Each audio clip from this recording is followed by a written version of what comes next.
ছাই সরিয়ে আবারও তৈরি হচ্ছে স্বৈরাচারের মোটিভ। বর্ষবরণের প্রস্তুতির শেষ পর্যায়ে চারুকলা। দুয়ারে মধুমাসের ফুলের ঘ্রাণ, শেষ হচ্ছে বসন্তের মায়া। পাহাড়ি জনপদে চৈত্র সংক্রান্তির নানা আয়োজন। সরগরম কুমিল্লার হাতে বোনা খাদির দোকান। ইলিশ শূন্য বরিশালের বাজারে ২৫০০-এ ১ কেজি।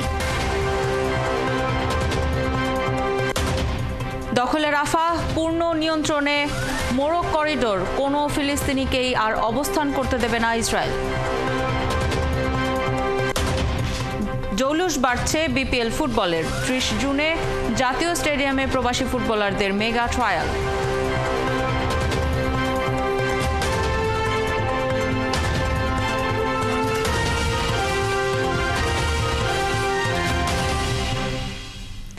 স্বাগত সংবাদ সংযোগে, সাথে আছি আফসানা শাওন। শুনছিলেন প্রধান শিরোনাম, এবারে বিস্তারিত। নববর্ষ উপলক্ষে ঢাকা সহ সারা দেশে কঠোর নিরাপত্তা ব্যবস্থা নেওয়ার কথা জানিয়েছে র্যাব মহাপরিচালক একেএম শহীদুর রহমান। রমনা বটমূলে বর্ষবরণের প্রস্তুতি পরিদর্শনে এসে তিনি আরও জানান, চারুকলায় আগুনের ঘটনায় দায়ীদের বিরুদ্ধে ব্যবস্থা নেওয়া হচ্ছে। সে সময় দায়িত্বে থাকা নিরাপত্তা কর্মীদের কোনো ঘাটতি থাকলে সে ব্যাপারেও ব্যবস্থা নেওয়া হবে। প্রকার নিরাপত্তামূলক ব্যবস্থা গ্রহণ করেছি এবং আশা করি এই অনুষ্ঠানটি সুন্দরভাবে সুষ্ঠুভাবে সম্পন্ন করতে আমরা সক্ষম হব। আমরা সাইবার ওয়ার্ল্ডেও মনিটরিং করতেছি, যাতে এই সাইবার ওয়ার্ল্ডেও কেউ যাতে এই অনুষ্ঠানের বিষয়ে কোনো প্রকার অপপ্রচার চালাতে না পারে। এছাড়া এই অনুষ্ঠানে ব্যাপক জনসমাগম হয়। সাধারণ মানুষের নিরাপত্তার পাশাপাশি মা, বোন এবং শিশু এবং যারা বয়স্ক তাদের নিরাপত্তা দিকেও আমরা বিশেষভাবে নজর রাখবো, যাতে কোনো প্রকার কোনো ইপটিজিং না হয়, সেদিকেও আমাদের সতর্ক দৃষ্টি থাকবে। বাংলা বর্ষবরণ উপলক্ষে রমনা বটমূল সহ রাজধানীর আইন শৃঙ্খলা নিয়ে ব্রিফিং করেছে ডিএমপি কমিশনার। সেই তথ্য জানাতে আমাদের সঙ্গে যুক্ত হচ্ছেন সহকর্মী নাদিয়া শারমিন। নাদিয়া, আইন শৃঙ্খলা পরিস্থিতি নিয়ে এবং তার প্রস্তুতি পরিকল্পনা নিয়ে কি বললেন ডিএমপি কমিশনার?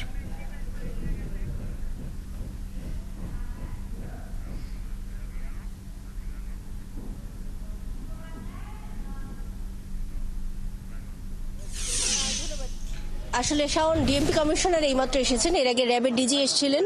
তিনি যেটি জানিয়েছেন যে নিয়মিত যে পেট্রোলিংগুলো রয়েছে, অর্থাৎ মোবাইল পেট্রোলিং, অন্যান্য পেট্রোলিং, ওয়াচ টাওয়ারের মাধ্যমে পরিদর্শন এবং অন্যান্য যে ধরনের নিরাপত্তাগুলো থাকে সেগুলো থাকে। পাশাপাশি তিনি জানিয়েছেন বিভিন্ন যে আয়োজনগুলো, সেই আয়োজনগুলোতে যে ধরনের ঝুঁকিগুলো থাকে প্রত্যেকটি কিন্তু সামলানো গেছে। কাজে এইবারও এই নিরাপত্তা ঝুঁকিগুলো সামলানো যাবে বলে তিনি আশা প্রকাশ করেছেন এবং এই কারণে কিন্তু তিনি আমাদেরকে যেটি জানিয়েছেন যে এই নিরাপত্তার যে ধরনের প্রস্তুতি রয়েছে তাতে তিনি আশাবাদী এবং আশাবাদী হওয়ার কারণে তিনি মনে করছেন যে এই নিরাপত্তার ব্যবস্থাগুলোর মধ্যে থেকে কোনো সমস্যা তৈরি হবে না। পাশাপাশি জনগণকেও সাহায্য চেয়েছেন। পাশাপাশি যেটি বলছিলাম যে ডিএমপি কমিশনার এইমাত্র এসে পৌঁছেছেন। এই মুহূর্তে এখন একটি নিরাপত্তা ড্রিল হবে, সেই নিরাপত্তা ড্রিলটি তিনি পরিদর্শন করবেন।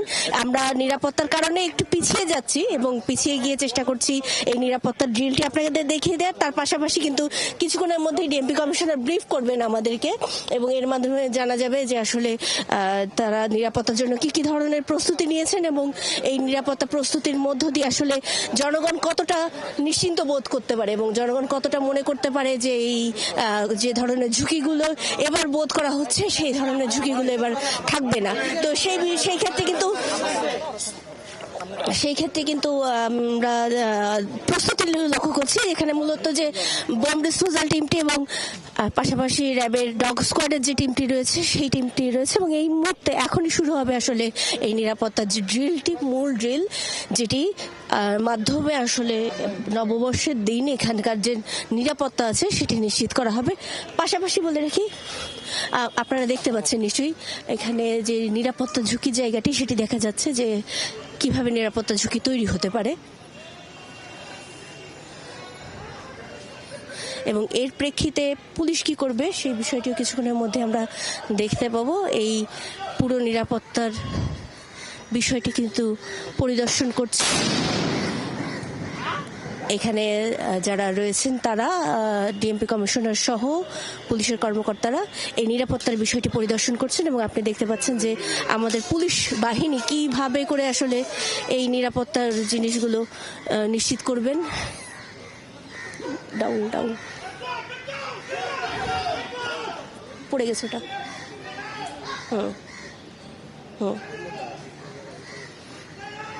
যে পদ্ধতিতে আসলে নিরাপত্তা নিশ্চিত করা হবে সেটাই মূলত এখন দেখানো হচ্ছে এবং ডিএমপি কমিশনার নিজে দাঁড়িয়ে তাদের কর্মকর্তাদের সহ এই পুরো বিষয়টি পর্যবেক্ষণ করছেন।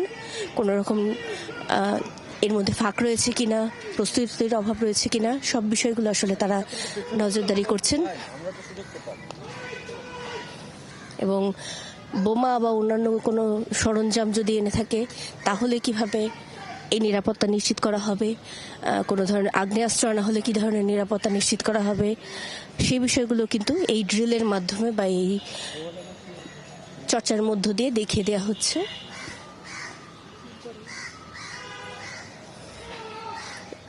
এবং আমরা যতদূর জানি এর মাঝখানে বোমা বিস্ফোরণের বিষয়টি কি করে নিয়ন্ত্রণ করতে হবে সেই বিষয়টিও কিন্তু দেখানো হবে এবং যদি কেউ এই আক্রমণ করতে গিয়ে আহত হয় সেই বিষয়গুলো দেখতে পাচ্ছেন যে সেক্ষেত্রে কি কি করা হবে। কুকুরের ক্ষেত্রে কেনাইন যে টিমটি রয়েছে তারা কিভাবে নিয়ন্ত্রণ করবে বিষয়টি সেটিও দেখা হচ্ছে।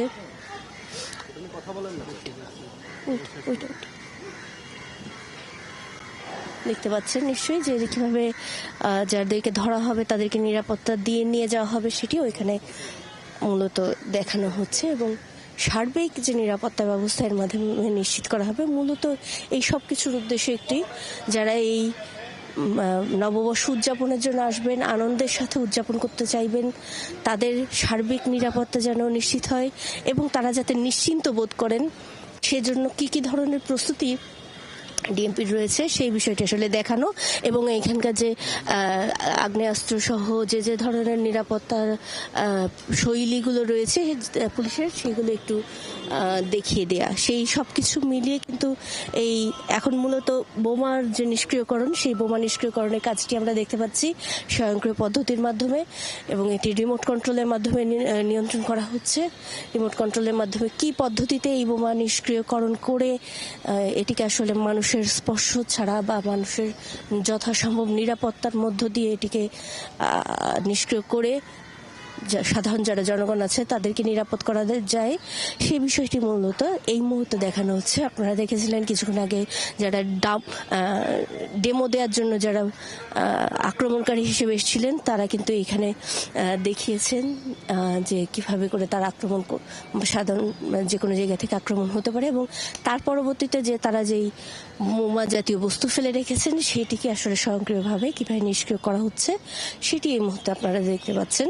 এবং এগুলো যেহেতু আমাদের জাতীয় একটি বড় আয়োজন এই নববর্ষ এবং এই নববর্ষ আয়োজনকে ঘিরে নানান ধরনের ঝুঁকির কথা শোনা যায় নানান সময়ে, যদিও এখনো পর্যন্ত র্যাবের মহাপরিচালক ঝুঁকির কথা বললেন না, আমরা অপেক্ষা করব ডিএমপি কমিশনার কি বলেন জানার জন্য, কিন্তু তারপরও জিনিসটাকে আমরা নিরাপত্তার যে মহড়া যেটি চলছে সেটি দেখছিলাম এবং আপনি বলছিলেন যে সার্বিক যে নিরাপত্তার মহড়া ব্যবস্থা সেটি করা হচ্ছে এখন। পরবর্তীতে যখন ডিএমপি কমিশনার ব্রিফ করবেন তখন নিশ্চয়ই আবারও আপনার কাছে ফিরবো। আমাদের সাথে যুক্ত হয়েছিলেন সহকর্মী নাদিয়া শারমিন। নববর্ষের আনন্দ শোভাযাত্রায় স্বৈরাচারের প্রতিকৃতি পুনরায় তৈরি করা হচ্ছে। নির্মাণের দায়িত্ব দেওয়া হয়েছে ঢাকা বিশ্ববিদ্যালয়ের চারুকলা অনুষদের শিল্পীদের। মোটিফ তৈরির যাবতীয় সরঞ্জাম এর মধ্যে চারুকলা প্রাঙ্গণে নিয়ে আসা হয়েছে। শিল্পীরা দ্রুততম সময়ে মোটিফ বানানো শুরু করেছেন। কর্কশিট দিয়ে প্রতিকৃতি গড়ে তোলা সম্ভব কিনা সে বিষয়ে পরীক্ষা নিরীক্ষা চলছে। নববর্ষের আনন্দ শোভাযাত্রায় স্বৈরাচারের প্রতিকৃতি শনিবার ভোররাতে পুড়িয়ে দেয় দুষ্কৃতিকারীরা। এই ঘটনায় অজ্ঞাতদের আসামি করে শাহবাগ থানায় মামলা করেছে বিশ্ববিদ্যালয় কর্তৃপক্ষ। বিশ্ববিদ্যালয়ের পক্ষ থেকে 5 সদস্য বিশিষ্ট একটি তদন্ত কমিটিও গঠন করা হয়েছে।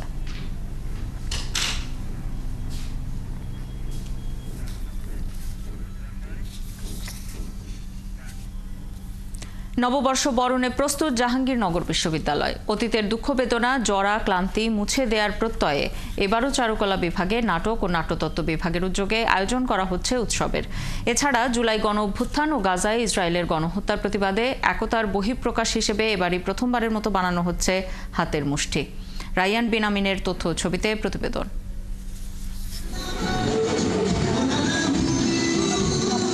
বাংলা নববর্ষ বরণ করে নিতে আয়োজন চলছে জাহাঙ্গীরনগর বিশ্ববিদ্যালয়ে। প্রস্তুতির শেষ মুহূর্তে এসে ব্যস্ত সময় পার করছেন শিক্ষার্থীরা। বিশ্ববিদ্যালয়ের পুরাতন কলা ভবনের চারুকলা বিভাগে শিক্ষার্থীদের কেউ গভীর মনোযোগ দিয়ে আঁকছেন জল রঙের ছবি, কেউ নকশা করছেন মাটির সরাই, কাগজ কেটে ফুল, পেঁচা, পাখপাখালির মুখোশ তৈরি করছেন তারা। এবার হচ্ছে আমাদের প্রস্তুতিতে একটু নতুনত্ব আসছে, আমরা ডিফারেন্ট কিছু কাজ নিয়ে আসছি।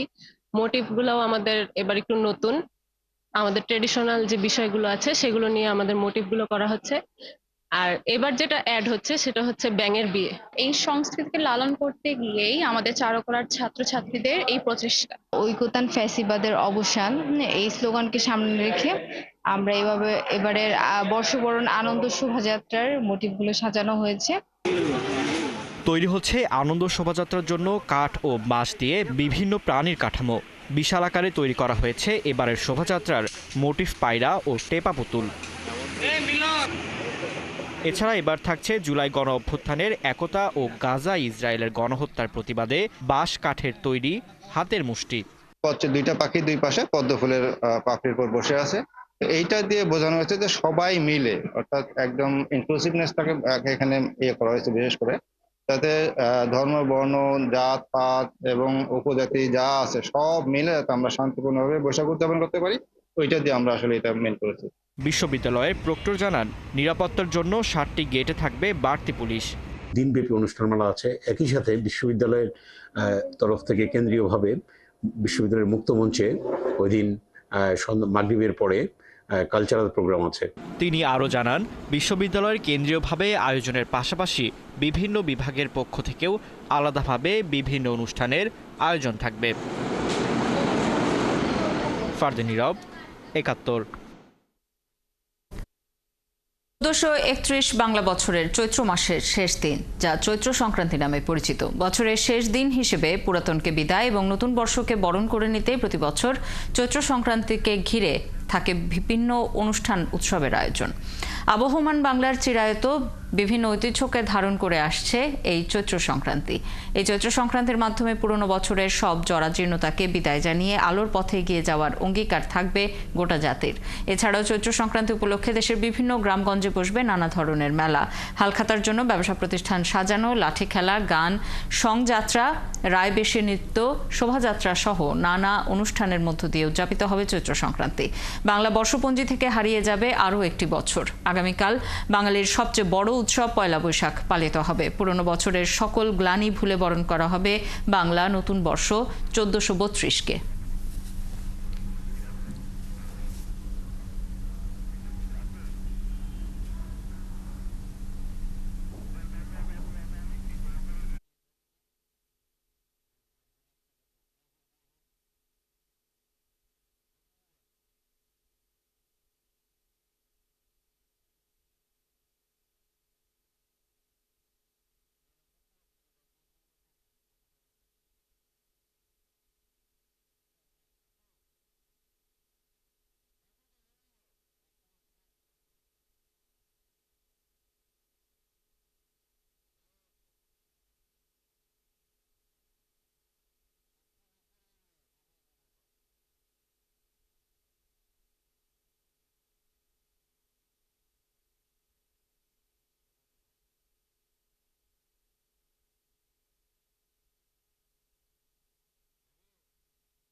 বাড্ডা বৌদ্ধ মন্দিরে আয়োজিত এক অনুষ্ঠানে বক্তব্য রাখছেন সেনাপ্রধান ওয়াকারুজ্জামান। আমরা সরাসরি চলে যাচ্ছি সেখানে।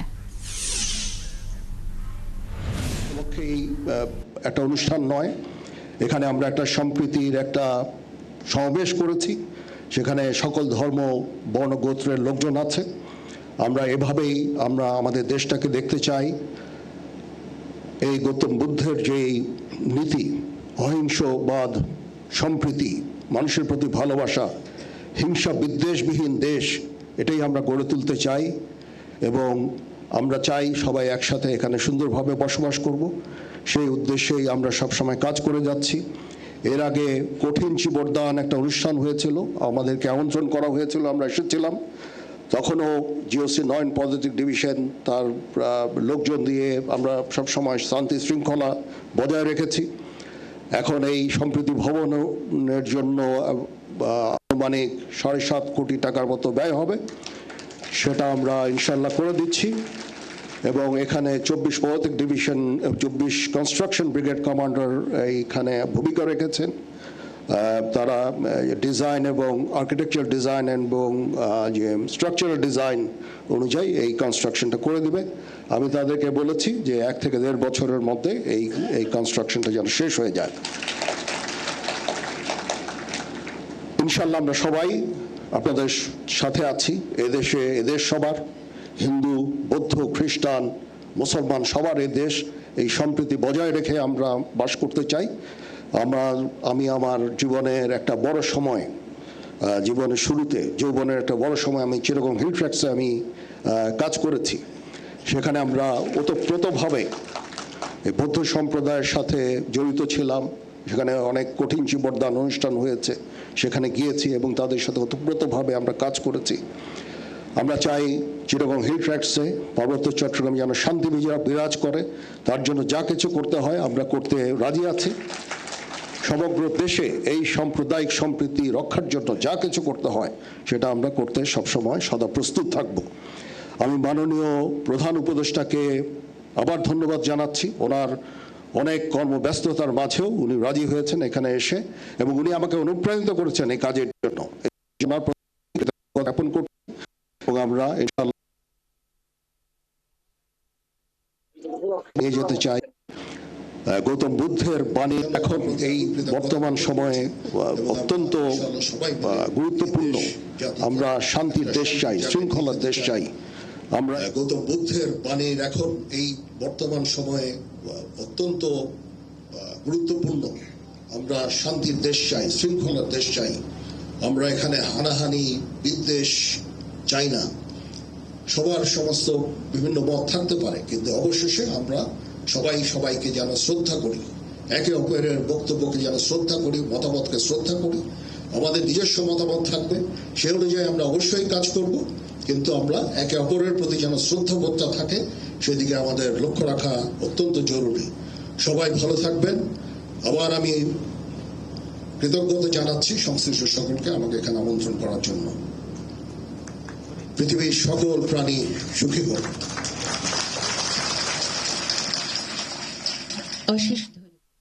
উপস্থিত আছেন বাংলাদেশ নৌবাহিনী প্রধান admiral M Nazmul Hasan, OSP, NPP, NDC, NCC, PSC মহোদয়, বাংলাদেশ বিমান বাহিনী প্রধান air chief marshal Hasan Mahmud Khan, BP, OSP, GUP, NSWC, PSC মহোদয়।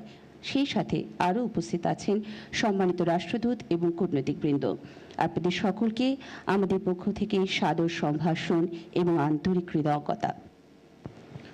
এ পর্যায়ে বক্তব্য রাখার জন্য আমন্ত্রণ জানাচ্ছি গণপ্রজাতন্ত্রী বাংলাদেশ সরকারের পার্বত্য চট্টগ্রাম বিষয়ক মন্ত্রণালয়ের সম্মানিত উপদেষ্টা সুপ্রদীপ চাকমা মহোদয়কে।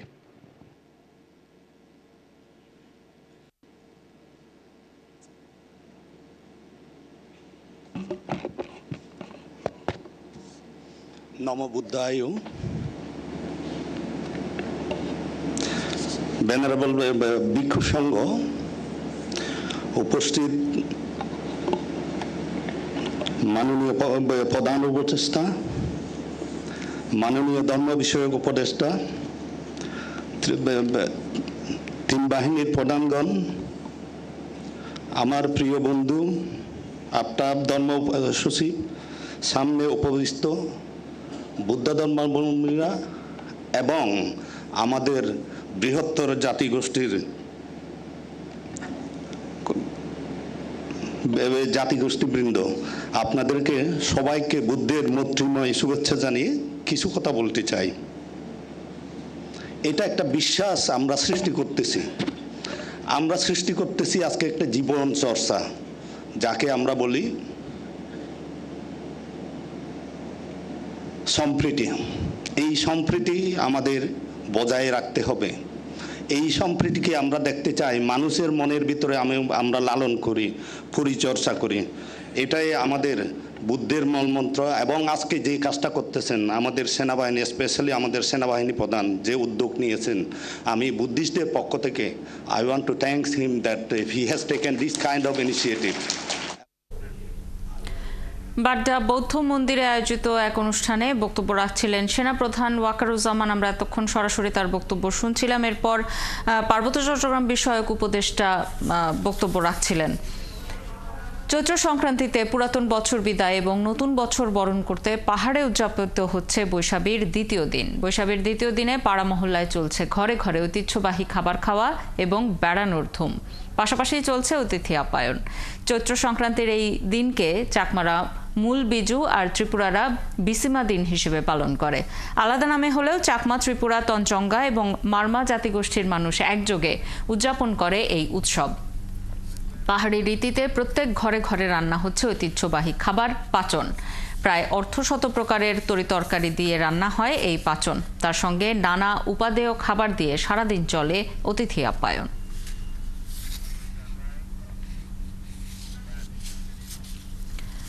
ময়মনসিংহের চৈত্র সংক্রান্তি উপলক্ষে শুরু হয়েছে গ্রামীণ মেলা। নগরের নাসিরাবাদ কলেজ মাঠে এই মেলার আয়োজন করা হয়েছে। এলাকাবাসীর উদ্যোগে রবিবার সকাল থেকে এই মেলার আয়োজন করা হয়েছে। মেলা চলবে মধ্যরাত পর্যন্ত। মেলায় আবহমান বাংলার গ্রামীণ জীবনের ঐতিহ্যবাহী পণ্য সামগ্রী নিয়ে শতাধিক স্টল খোলা হয়েছে। এর মধ্যে রয়েছে নাগরদোলা, চরকি সহ শিশু কিশোরদের নানা বিনোদন।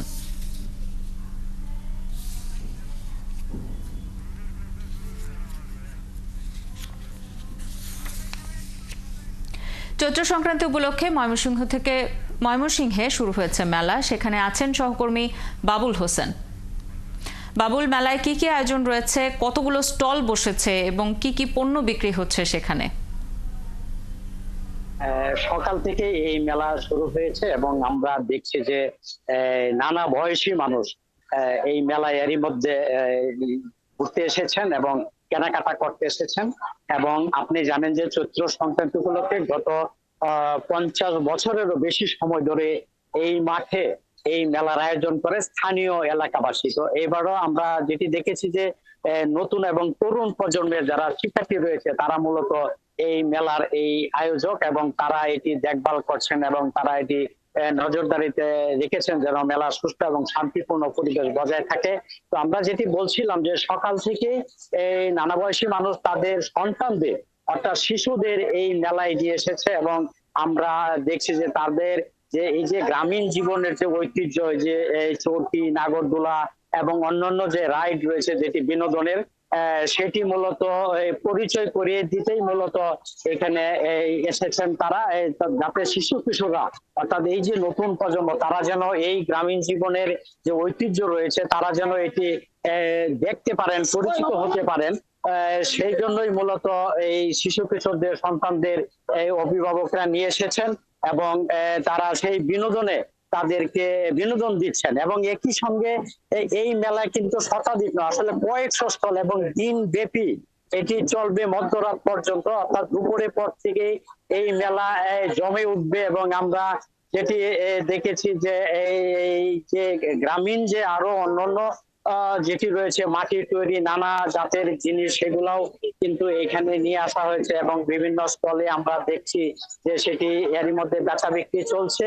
এবং আয়োজকরা বলছেন যে তারা এটি সারা দিন ব্যাপী তারা সেটি নজরে রাখবেন এবং যারা বিক্রেতা যারা স্টল সাজিয়েছেন তারাও কিন্তু আশা করছেন যে দুপুরের পর থেকে বেচা বিক্রি আরো কয়েক গুণ বেড়ে যাবে এবং সেই অপেক্ষায় রয়েছেন। এবং এরই মধ্যে আমরা দেখছি যে যারা যে সমস্ত স্টল যারা সাজিয়ে নিয়ে এসেছেন তাদের। হোসেন, আপনি খবর রাখতে থাকুন প্রয়োজনে। পরবর্তী সংবাদ সংযোগে ফিরবো আবারও আপনার কাছে। আমাদের সাথে যুক্ত হয়েছিলেন ময়মনসিংহ থেকে বাবুল হোসেন।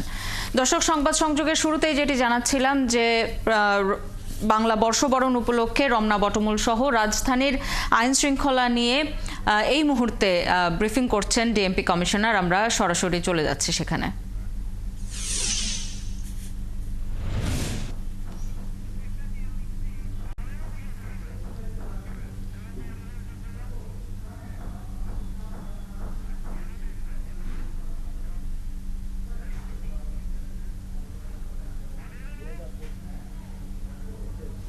মানুষের প্রাণের উৎসব পহেলা বৈশাখ উদযাপিত হবে। বাঙালি সংস্কৃতির টানে নববর্ষের উৎসবে ঢাকা নগরবাসী সমবেত হবে রমনা পার্কের শরদী উদ্যান, ঢাকা বিশ্ববিদ্যালয়, জাতীয় সংসদ ভবন, রবীন্দ্র সরোবর ও হাতিরঝিল এলাকার বিভিন্ন অনুষ্ঠান স্থলে। এক বাক্যে বলা যায় পুরা ঢাকা শহর আগামীকাল নববর্ষ উদযাপনের জন্য প্রস্তুত। এবং এখানে যে সমস্ত এলাকার কথা বলছি এর বাইরেও সমগ্র ঢাকাতেই এই উৎসব পালিত হবে। জাতীয় উৎসব মুখর এই অনুষ্ঠানে যাতে জাতির ধর্ম বর্ণ নির্বিশেষে সকলেই নির্বিঘ্নে উদযাপন করতে পারে তার জন্য ঢাকা মেট্রোপলিটন পুলিশ ব্যাপক নিরাপত্তা ব্যবস্থা গ্রহণ করেছে। বর্ষবরণ অনুষ্ঠান সমূহকে কেন্দ্র করে ঢাকা মহানগরীকে 21টি সেক্টরে ভাগ করে ঢাকা মেট্রোপলিটন পুলিশের পক্ষ থেকে পর্যাপ্ত সংখ্যক ইউনিফর্ম ও সাদা পোশাকে পুলিশ সদস্য মোতায়েন করা হবে। গুরুত্বপূর্ণ অনুষ্ঠানস্থল ড্র্যাগ স্কোয়াড দ্বারা সুইপিং করা হবে। রমনা পার্ক, শরদী উদ্যান, ঢাকা বিশ্ববিদ্যালয় ঘিরে মোট 21টি স্থানে ব্যারিকেড থাকবে। প্রতি অনুষ্ঠানস্থলের প্রবেশ গেটে আর্চওয়ে ও হ্যান্ড মেটাল ডিটেক্টর দিয়ে তল্লাশির ব্যবস্থা করা হবে। অনুষ্ঠানস্থল ও শোভাযাত্রার রুটসমূহ সিসি ক্যামেরা দ্বারা, স্টিল ক্যামেরা, ভিডিও ক্যামেরা ও ড্রোন ক্যামেরা দ্বারা সার্বক্ষণিক মনিটরিং করা হবে। অনুষ্ঠানস্থলের চারপাশে ও শোভাযাত্রার রুটে পর্যাপ্ত পরিমাণ পিকেট, ফুড, পেট্রোল ও লাইনিং ব্যবস্থা থাকবে। ডিবি, সিটিটিসি পর্যাপ্ত সোয়াট সংখ্যক পুলিশ সদস্যগণ সাদা পোশাকে মোতায়েন থাকবে। ইফটিজিং, ছিনতাই, অপকর্মের প্রতিরোধে সাদা পোশাকে পুলিশ দল মোতায়েন থাকবে। রমনা পার্ক, শরদী উদ্যানের অভ্যন্তরে লস্ট অ্যান্ড ফাউন্ড সেন্টার স্থাপন করা হয়েছে, সেখানে মাইকিং ব্যবস্থা থাকবে। গোয়েন্দা নজরদারি বৃদ্ধি ও সাইবার পেট্রোল সহ নববর্ষ কেন্দ্রিক অপপ্রচার রোধে সামাজিক যোগাযোগ মাধ্যমে যে কোনো অপতর্কতা মনিটরিং করা হচ্ছে। সম্মানিত নগরবাসীগণ, আপনাদের নিরাপত্তার স্বার্থে তল্লাশি কাজে আইন শৃঙ্খলা রক্ষা বাহিনীর সদস্যদের সহায়তা কামনা করি। অনুষ্ঠানস্থলে কোনো প্রকার মুখোশ, ব্যাগ, ধারালো বস্তু ও দাহ্য পদার্থ নিয়ে না আসার জন্য অনুরোধ করছি। নির্ধারিত সময়ের মধ্যে অনুষ্ঠান শেষ করতে হবে এবং অনুষ্ঠান স্থল ত্যাগ করতে হবে। কোনো ধরনের ফানুস, আতশবাজি ফোটানো যাবে না এবং শব্দ দূষণ হয় এরকম কোনো বাঁশি ব্যবহার করা যাবে না। বর্ষবরণে রাজধানীর আইন শৃঙ্খলা পরিস্থিতি নিয়ে সাংবাদিকদের ব্রিফ করছিলেন ডিএমপি কমিশনার। আমরা সরাসরি এতক্ষণ তার বক্তব্য শুনছিলাম। দর্শক, বর্ষবরণের মঙ্গল শোভাযাত্রার নাম পরিবর্তন, স্বৈরাচারের মুখাকৃতিতে অগ্নিকাণ্ড সহ সাময়িক পরিস্থিতি নিয়ে নিজেদের বক্তব্য তুলে ধরছেন চারুকলার শিক্ষার্থীরা। আমরা এখন সরাসরি চলে যাচ্ছি সেখানে। জুনিয়র ব্যাচদের বিভ্রান্ত করা সহজ। এই জুনিয়র ব্যাচের শিক্ষার্থীদের মতামত দেওয়ার মতো সঠিক জানা বোঝা হওয়ার আগেই তাদের মতামত নেওয়াটা প্রহসনমূলক।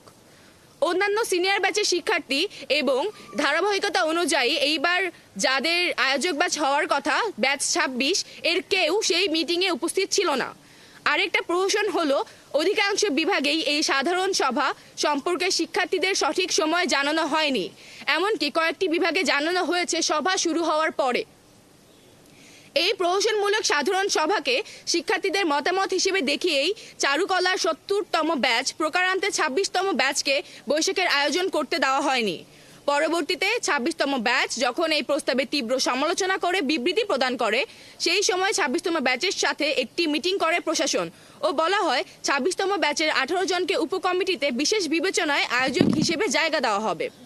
কিন্তু শিক্ষকদের দিক থেকে জুলাই আন্দোলনে সক্রিয় থাকা শিক্ষার্থীদের অহেতুক আওয়ামী লীগ ট্যাগিং থেকে শুরু করে বিবৃতিতে কি লিখতে হবে তা প্রিন্ট করে ধরিয়ে দেওয়ার মতো ক্ষমতার দাপট দেখানোর এমন সব অসৌজন্যমূলক আচরণের কারণে 26তম ব্যাচ উপকমিটিতে যুক্ত হওয়ার সিদ্ধান্ত থেকে সরে আসতে বাধ্য হয়। আমরা আশা করেছিলাম জুলাইয়ের গণঅভ্যুত্থানের পরে বর্তমান প্রশাসন ও ফ্যাসিবাদ বিরোধী রাষ্ট্রীয় বাহিনীর কার্যকলাপ বিগত আমলের ফ্যাসিস্ট রেজিম থেকে ভিন্ন হবে, কিন্তু আমরা অত্যন্ত ক্ষোভের সঙ্গে জানাচ্ছি মঙ্গল শোভাযাত্রা ও বৈশাখ আয়োজনের মতো একটি স্বতন্ত্র ও স্বতঃস্ফূর্ত আয়োজনকে এভাবে শিক্ষার্থীদের কাছ থেকে কেড়ে নেওয়া হয়েছে। আমরা জুলাই আন্দোলনে প্রত্যেকে স্বতন্ত্র ভূমিকা রাখার শিক্ষার্থীরা পরবর্তীতে জুলাই গণঅভ্যুত্থানের পরবর্তী সময়ে এই ধরনের রাষ্ট্রীয় ও বিশ্ববিদ্যালয়ের নিন্দাজনক কার্যাদির বিরুদ্ধে আমাদের কঠোর অবস্থান ও প্রতিবাদ জানাচ্ছি। আমরা আশা করি বিশ্ববিদ্যালয় যা কিনা গড়ে উঠেছে শিক্ষার্থীদের কেন্দ্র করে, সেখানে প্রতিটা সিদ্ধান্ত নেওয়ার ক্ষেত্রে প্রধান অংশীজন হিসেবে শিক্ষার্থীদের মতামত থাকবে। এর ব্যতিক্রম হলে, এভাবে রাষ্ট্রীয় হস্তক্ষেপ জারি থাকলে বিশ্ববিদ্যালয় স্বায়ত্তশাসন বলে আর কিছু থাকে না। আমরা আগামী দিনে এমনটা আর দেখতে চাই না। শিক্ষার্থীদের ওপর ভবিষ্যতে যেন এমন সিদ্ধান্ত চাপিয়ে দিতে না পারে প্রশাসন, সে লক্ষ্যে আমাদের আন্দোলন জারি থাকবে এবং এখন থেকে আমাদের দাবি থাকবে প্রয়োজনীয় সংস্কার করে ডাকসু কার্যকর করা হোক। মঙ্গল শোভাযাত্রা নিয়ে ভবিষ্যতে এমন পরিস্থিতি যেন না হয়, তার জন্য শিক্ষার্থী ও শিক্ষকদের আলোচনার মাধ্যমে একটা নীতিমালা প্রণয়নের প্রস্তাব রাখছি। জাতিকে আমরা নিরুৎসাহিত করব না। মঙ্গল শোভাযাত্রায় সকলের উপস্থিতি আমরা প্রতি বছরের ন্যায় এই বছরও কামনা করি, কিন্তু অনুষদের শিক্ষার্থীদের সাথে যেই অন্যায় হলো, প্রশাসনের কাছে আহ্বান থাকবে প্রশ্নবিদ্ধ সমস্ত সিদ্ধান্তের ব্যাপারে ব্যাখ্যা দিবেন। প্রয়োজনে উপযুক্ত সময়ে একটি বাহাস আয়োজনের জন্যও আমরা প্রস্তুত। আর যদি কোনো পদক্ষেপ না নিয়ে তারা এড়িয়ে যান, উপেক্ষা করেন, বিগত সময়ে ছাত্রলীগের মতো সুবিধাভোগী ছাত্রদের যদি আমাদের বিরুদ্ধে লেলিয়ে দেন, তাহলে আপনাদের স্মরণ করিয়ে দিতে চায় বিগত ফ্যাসিস্টের পরিণতি। বিবৃতিতে চারুকলা সাধারণ শিক্ষার্থীবৃন্দ। এখন আমাদের সাথে একজন অ্যালামনাই আছেন আমাদের চারুকলা অনুষদের, যিনি হচ্ছে এই যে আমাদের 27শে মার্চ যে মিটিং হয় সেখানে শুরু থেকে আমাদের সাথে ছিলেন। তিনি এখন কিছু বক্তব্য রাখবেন।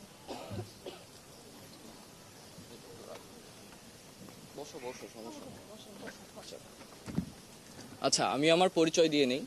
আমি জাহিদ জামিল, আমি 15-16 সেশনের শিক্ষার্থী, এই যে ওরিয়েন্টাল আর্ট ডিপার্টমেন্টের। আমি 2022 সালে পাশ করেছি। আমরা যখন জানতে পারলাম যে মঙ্গল শোভাযাত্রা নিয়ে শিক্ষক এবং শিক্ষার্থীদের মধ্যে এক ধরনের দূরত্ব সৃষ্টি হয়েছে, আমরা কয়েকজন সাবেক শিক্ষার্থী উদ্যোগ নিই যে তাদের মধ্যে একটা ডিসকাশন করার। তো সেই ডিসকাশনে আমরা মোটামুটি একমতে আসতে পারি যে শিক্ষার্থীদেরও এইটাতে যুক্ত রাখা উচিত, প্রতি বছর যেটা ট্রেডিশন ছিল। তো আচ্ছা, তো এর প্রেক্ষিতে আমাদের সামনে যেই 27 মার্চ যেই সিদ্ধান্ত হয় সেটা পরবর্তীতে আসলে বজায় রাখা সম্ভব হয়নি। কিন্তু কয়েকটা পয়েন্টে যদি তথ্য ফাঁসের মতো লাগতে পারে, কিন্তু এটা বলা ছাড়া এই মুহূর্তে আর উপায় নাই। কারণ মঙ্গল শোভাযাত্রার নামটা নিয়ে যে বিতর্ক তৈরি হয় সেটা নিয়ে আমরা ওখানে কথা বলি 27 মার্চ তারিখে শিক্ষকদের সাথে। সেখানে ডিন এবং চারুকলার সহকারী প্রক্টর সব আরও অনেকেই উপস্থিত ছিলেন শিক্ষকেরা। তো সেখানে আমাদেরকে বলা হয় যে ওনারা চেষ্টা করছেন নামটা যেন অপরিবর্তিত থাকে, কিন্তু আমরা 12 তারিখে আমাদের ডিনের যে বক্তব্য আমরা দেখলাম সেখানে কিন্তু উনি ওই স্ট্যান্ডটা রাখেননি, যে উনি এটা প্রকাশ করেননি যে ওনারা নাম প্রকাশের পক্ষে চেষ্টা করেছেন। নাম পরিবর্তনকে বরঞ্চ বিভিন্ন অজুহাত দেখিয়ে কোনো যৌক্তিক কারণ এখনও আমাদের ডিন, বিশ্ববিদ্যালয়ের যিনি ভিসি, ওনারা কেউই সঠিক কোনো কারণ কোনো মিডিয়ার কাছে, কোনো ব্যক্তির কাছে, কারো কাছে জানিয়েছেন বলে আমি এখনো পাইনি। এতক্ষণ সরাসরি আমরা চারুকলা শিক্ষার্থীদের বক্তব্য শুনছিলাম। দর্শক বাড্ডা বৌদ্ধ মন্দিরে আয়োজিত অনুষ্ঠানে বক্তব্য রাখছেন প্রধান উপদেষ্টা ডক্টর মোহাম্মদ ইউনূস। আমরা সরাসরি চলে যাচ্ছি সেখানে। এগুলো আপনারা জানলেন আপনাদের প্রশ্ন উত্তরে।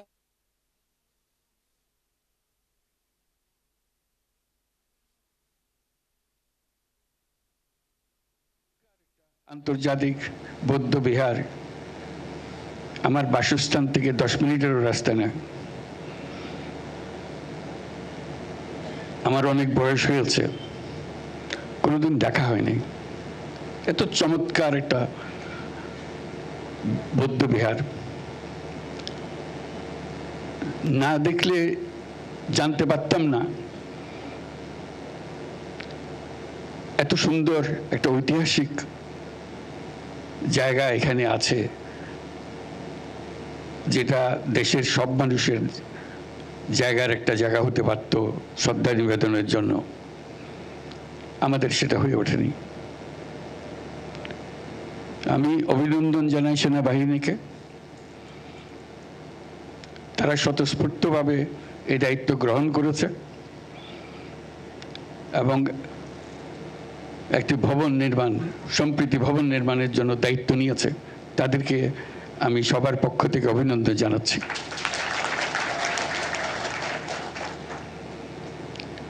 যেটুকু দেখেছি ইতিমধ্যে যেটা আছে অত্যন্ত হৃদয়গ্রাহী, আবেগ আপ্লুত করে এরকম একটা জিনিস। শুধু এটা বৌদ্ধদের এটা ধর্মীয় স্থান হবে সেটা একটা খণ্ডিত অ্যাটিটিউড। এটা দেশের সকল মানুষের ইতিহাসের অংশ।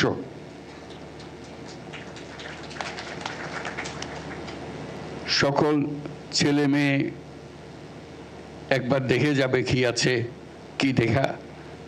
এটা না দেখলে আমার তো কোনোদিন দেখা হতো না আজকে যদি না আসতাম। এবং আমার মতো বাংলাদেশে আরো বহু মানুষ আছে যারা জানেও না যে এরকম একটা প্রতিষ্ঠান আছে, একটা ধর্মীয় প্রতিষ্ঠান আছে, এবং অত্যন্ত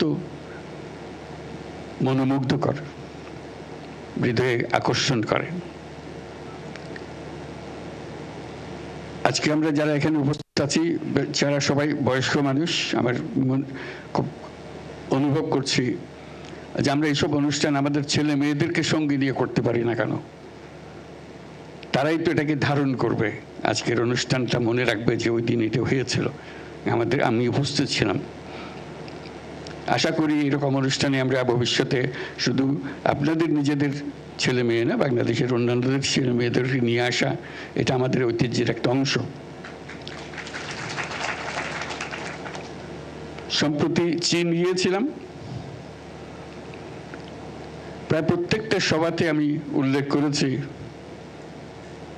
অতীশ দীপঙ্করের কথা এবং কিভাবে বৌদ্ধ ধর্ম গিয়েছে। বলছি কিন্তু নিজে আর কোনোদিন তার অবদানের সম্বন্ধে কারো খোঁজ খবরও নিই নাই। শুধু বলেছি অতীশ দীপঙ্করের অনেক মনে ছড়িয়ে আছে, সেগুলো সংগ্রহ করার কথা সম্বন্ধে কারো খোঁজ খবরও নিই নাই।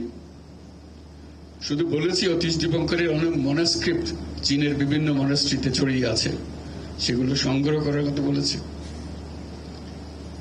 এই যে দুরকম ভূমিকা,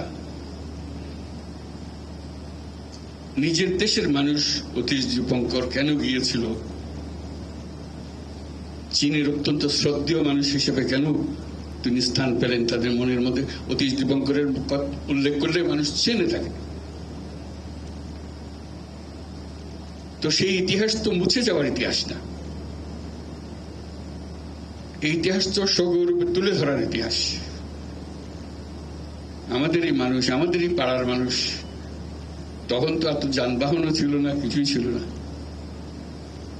কিভাবে এত কিছু পার হয়ে হিমালয় পর্বত পার হয়ে সে দেশে গেল, সে দেশে বৌদ্ধ ধর্ম প্রচার করলো, আজ পর্যন্ত তাকে মানুষ চেনে সেখানে। আজকে যেটার ভিত্তিপ্রস্তর স্থাপন হলো সেই ইতিহাসেরই তো অংশ এটা।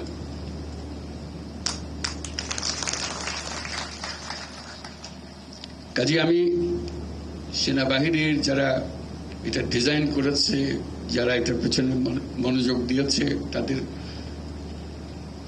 ট্যালেন্ট এখানে কন্ট্রিবিউট করেছে, তাদের সবাইকে অভিনন্দন জানাচ্ছি। তারা সবাই একটা ঐতিহাসিক কাজের সঙ্গে জড়িত।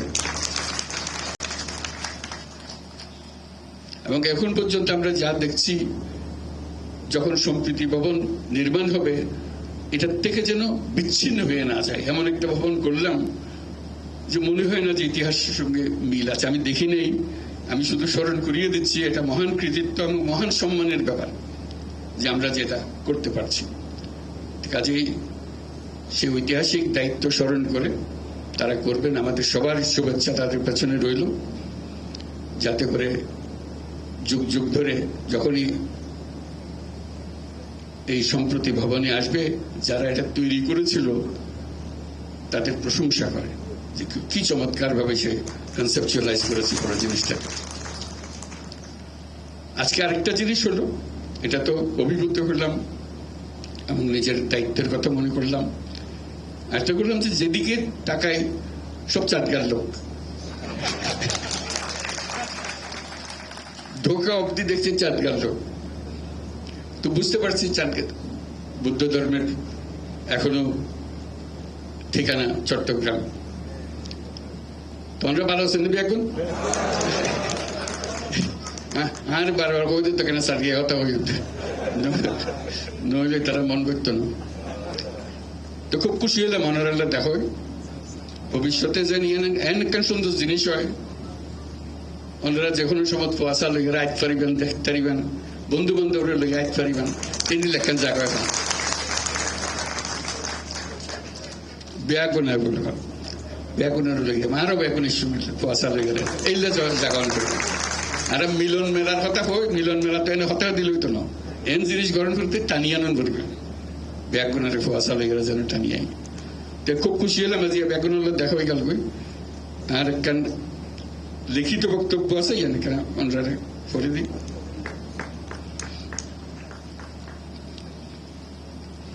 এক্সেলেন্সিজ, সুপ্রিয় উপস্থিতি, আপনাদের সবার প্রতি আমার শুভেচ্ছা ও সালাম। বাংলা নববর্ষের প্রাক্কালে আমরা আজ ঢাকা আন্তর্জাতিক বৌদ্ধবিহারে সম্প্রীতি ভবনের ভিত্তিপ্রস্তর স্থাপন করতে চাচ্ছি। আমরা করে ফেলেছি কিন্তু এর মধ্যে। এমন একটি সুন্দর শান্তিপূর্ণ অনুষ্ঠানে আমাকে আমন্ত্রণ জানানোর জন্য বাংলাদেশ বুদ্ধিস্ট ফেডারেশন এবং আন্তর্জাতিক বৌদ্ধবিহারের কর্মকর্তাদের প্রতি আমার কৃতজ্ঞতা ও ধন্যবাদ। একই সঙ্গে সবাইকে বাংলা নববর্ষের অগ্রিম শুভেচ্ছা জানাচ্ছি। শুভ নববর্ষ। অতি প্রাচীন সময় থেকে এই অঞ্চলের গুরুত্বপূর্ণ শিক্ষা প্রতিষ্ঠান হিসেবে আবির্ভূত হয়েছিল এখানকার বৌদ্ধ বিহারগুলো। এগুলো আমাদের ঐতিহ্য সভ্যতার নিদর্শন। পৃথিবীর দূর দূরান্ত থেকে ভিক্ষু ও ছাত্ররা এই বিহারগুলোতে আসতেন। মহামানব বুদ্ধের শান্তি ও সম্প্রীতির বাণী বিশ্বে ছড়িয়ে দিতেন। শুধু ধর্মীয় আচার ও শিক্ষা নয়, সমাজের জনকল্যাণকর কর্মসূচিরও কেন্দ্র ছিল এদেশের বৌদ্ধ বিহারগুলো। মহামানব গৌতম বুদ্ধ বিশ্ব মানবতার কল্যাণে সম্প্রীতি ও সাম্যের বাণী প্রচার করেছিলেন। বৌদ্ধ ধর্ম জীবজগতের সকল প্রাণীর মঙ্গল কামনা করে। মহামানব বুদ্ধ বলেছেন, শান্তি সুখ থেকে আমরা কাউকে বঞ্চিত করতে পারি না, এমনকি ক্ষুদ্র জীব থেকেও বঞ্চিত করতে পারি না। এদেশের বৌদ্ধ পণ্ডিত অতীশ দীপঙ্কর বিশ্ববরণ্য এক মহাপণ্ডিত। মহামানব বুদ্ধের বাণী তিনি বহন করে দিয়েছিলেন সে মহাচীনের তিব্বতে। চীনে এখনো তাকে সর্বোচ্চ মর্যাদায় শ্রদ্ধা জানানো হয়। বৌদ্ধ ধর্মের নিদর্শন, স্থাপনা, ঐতিহ্য ও পণ্ডিতগণ মানব সভ্যতার ইতিহাসে অত্যন্ত গুরুত্বপূর্ণ।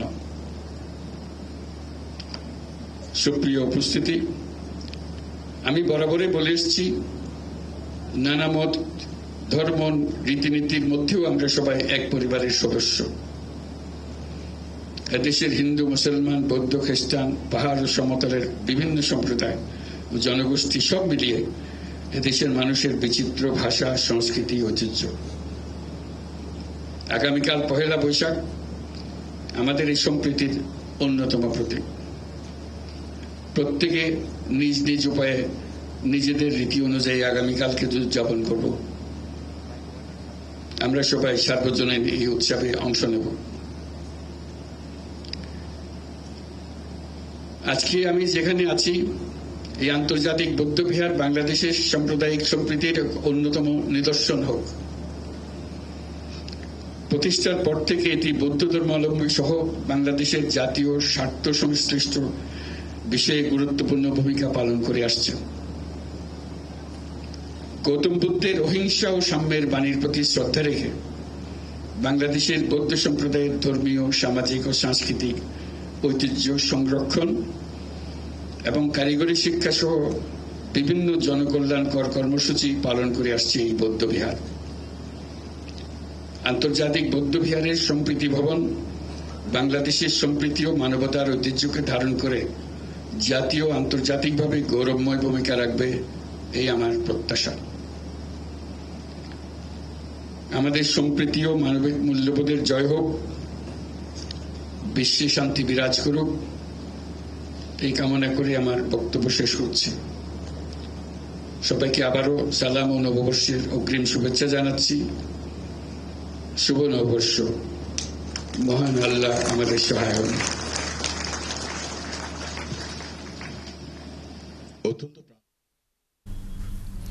বাড্ডা বৌদ্ধ মন্দিরে আয়োজিত এক অনুষ্ঠানে বক্তব্য রাখছিলেন প্রধান উপদেষ্টা ডক্টর মোহাম্মদ ইউনূস। আমরা এতক্ষণ সরাসরি তার বক্তব্য শুনছিলাম। চলছে সংবাদ সংযোগ। সরাসরি সংবাদ অনুষ্ঠান দেখতে চোখ রাখুন একাত্তরের ফেসবুক পেজে এবং সাবস্ক্রাইব করুন একাত্তরের ইউটিউব চ্যানেল। একাত্তরের সাথেই থাকুন।